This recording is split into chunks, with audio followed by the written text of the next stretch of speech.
গত দুদিনের অবিরাম বৃষ্টিপাতের জেরে বৈধরা জলাধার থেকে অতিরিক্ত জল ছাড়ার ফলে ব্রহ্মণী নদীতে ফুলে ফেপে জলস্তর বেড়ে যাওয়ায় বন্যায় প্লাবিত হল নলহাটি 2 নম্বর ব্লকের বলরামপুর গ্রাম।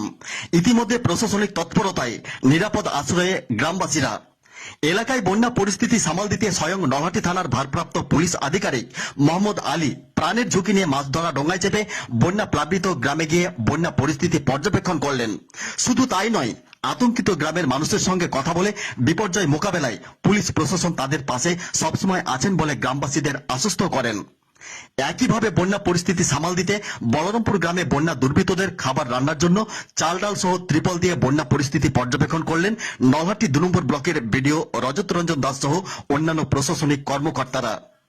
একইভাবে এদিন শীতলগ্রাম পঞ্চায়েতের বলরামপুর গ্রামে বন্যা প্লাবিত হওয়ার পাশাপাশি টিটিডাঙ্গা গ্রামেও ব্রহ্মণী নদীর উপর বিপদসীমার ঊর্ধ্বে জলস্তর বেড়ে যাওয়ায় জলের চাপে গ্রামের পাশে বেশ কয়েকটি জায়গায় নদীর পাড়ে গোয়াল অর্থাৎ নদীর পাড় ফুটো হয়ে গ্রামের ভেতর জল ঢুকতে থাকে। গ্রামের মানুষ ভাগ্যক্রমে সেই ভয়াবহ পরিস্থিতি লক্ষ্য করেন। নদী থেকে গ্রামে জল ঢোকার খবর পেয়ে গ্রামবাসীরা আতঙ্কিত হয়ে নদী ভাঙন প্রতিরোধ করতে প্রশাসনের সহযোগিতায় নদীর বাঁধ মেরামত করেন। সেই সঙ্গে নলহাটি 1 নম্বর ব্লকের কানুপুর এবং সরস্বতীপুর গ্রামে নদী ছাপিয়ে গ্রামে জল ঢুকে পড়ে। এই পরিস্থিতিতে নলহাটি থানার পুলিশ এবং ব্লক প্রশাসনের তরফে ব্রহ্মণী নদীর তীরবর্তী গ্রামগুলিতে সতর্কবার্তা